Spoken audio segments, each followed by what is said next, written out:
My name is W.L. Mealer. I'm a lieutenant with Houston Police Department Homicide Division. That's spelled M-E-E-L-E-R.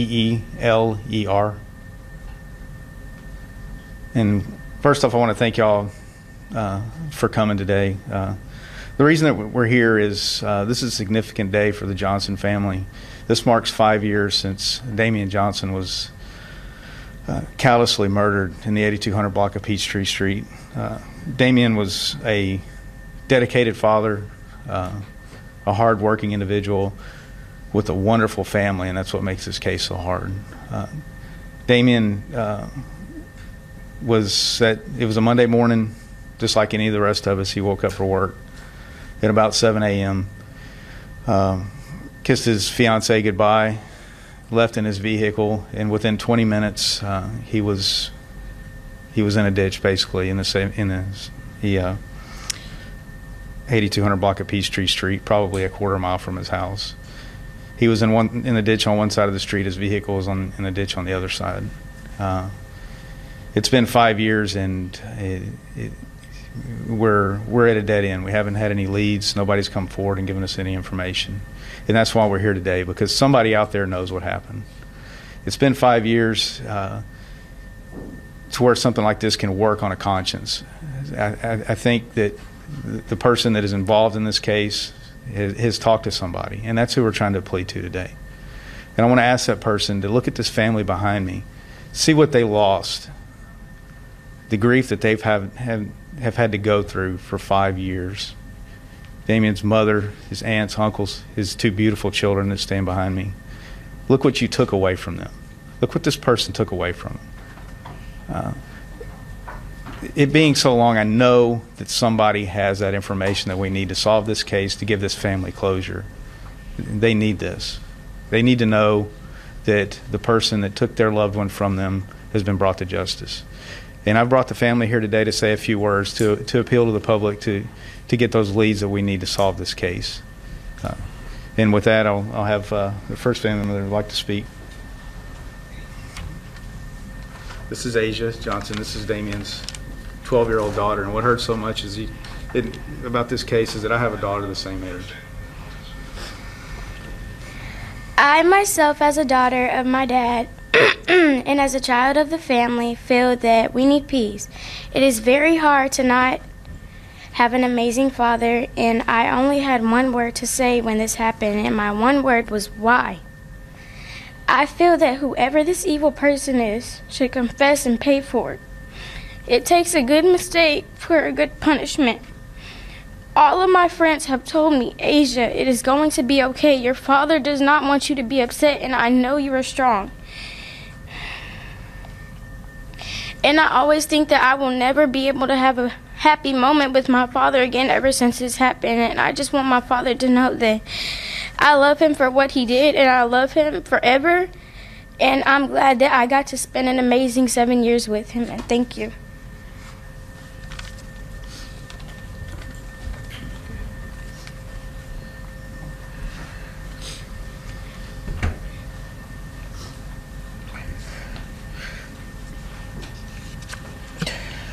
I'm Damian's mother. You heard from my granddaughter.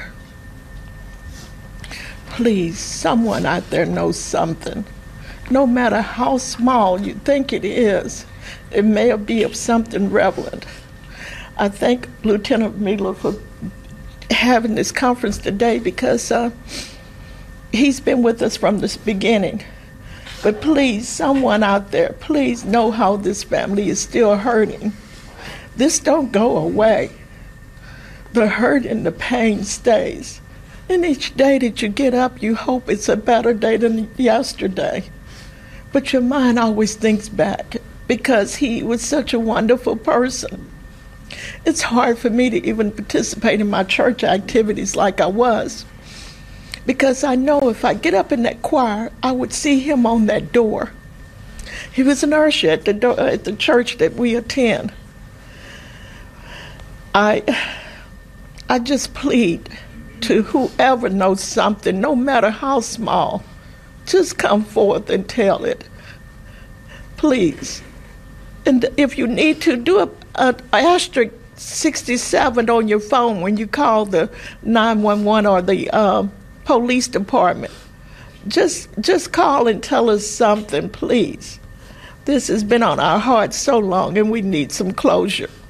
And this, I know this won't give us closure, but it will let us know that people out there did care about our son, because he cared about so many people, so many.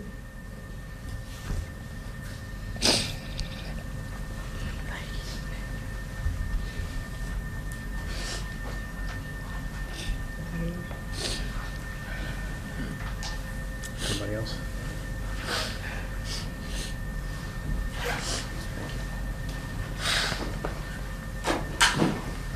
With that, we'll open it up to any questions.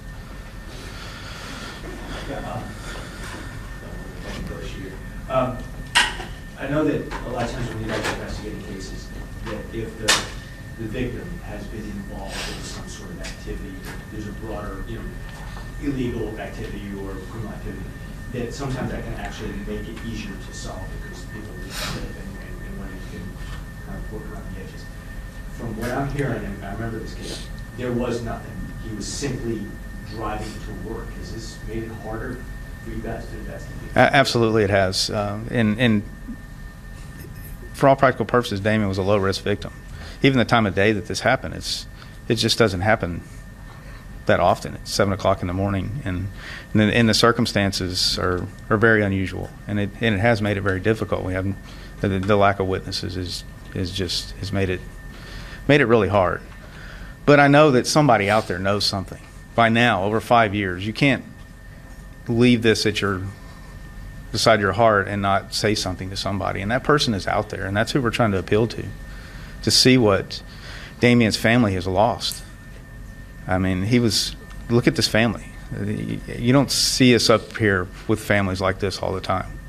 That a close-knit type family that's just a good all-around person. The whole family is. And over the last 5 years, I mean, I feel like they're my family, and it hurts that we haven't brought them the justice they deserve. It really hurts me.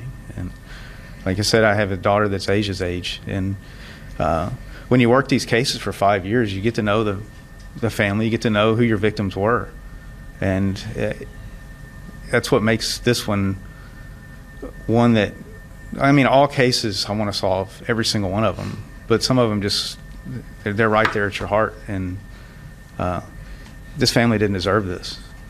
They need justice for Damien. An old cop told me years ago in his big report that the rarest thing in the world is an actual innocent victim. But this is the case, isn't it? This is the case. And yes, there are innocent victims, and you're right. There are a lot that are victims of their own circumstance. It happens. We have high-risk and low-risk victims. I mean, that's the way the world works. But in Damien's case, Damien went to work every day. He had children that he loved. His mother, called his mother every day. And that's not every case that we work. Was there anything stolen or anything like that? Any possible motive? Again, we're at an end, and that's information that we can use to solve cases. If we just don't, we're at a dead end on that. Could you go over that just one more time? I say we're at a dead end on that. We have no motive. Nothing was stolen. So that's what makes it so much more difficult to solve. If there's a motive, then usually we can link that back to somebody or something, but we just haven't been able to in this case. And what would have people seen if they were around that area at that time? The problem then, and I think it was before daylight savings time moved, so it was dark at 7 o'clock in the morning. Well, I don't remember what daylight savings time was, but I went back out there several times at that same time in the morning just to see what kind of activities were going on. At 7:20 in the morning, when gunshots were reported, it was still dark. There were very few residences on that street. That I think there was a house across from where he ended up at. There were several vacant lots. But what you would have seen at that time is people getting up and getting ready to go to work.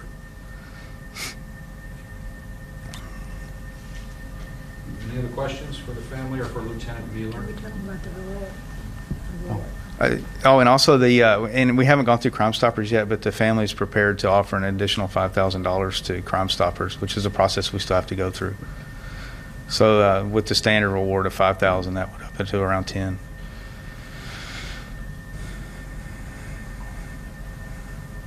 Anything else? Okay, thank you, folks. And thanks again for coming out.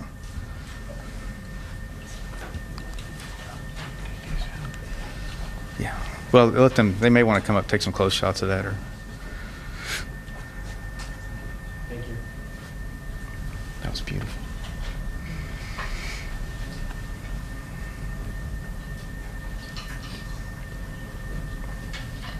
Do the balloon release today at 7 o'clock at the cemetery. Balloon release today at 7 o'clock at the cemetery.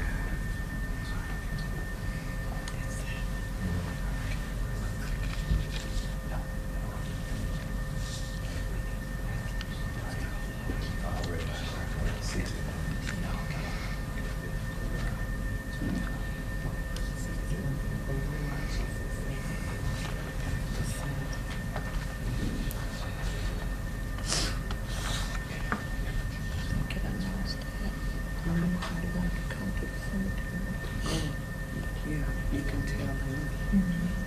I was waiting. We're gonna have balloon celebration at 7 o'clock at the cemetery. 7 o'clock cemetery night. Golden Gate. Golden Gate.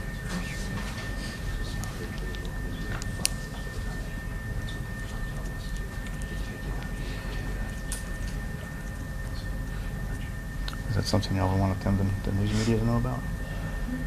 Is that something y'all want the news media to know about? Yeah, that'll be good. The news media.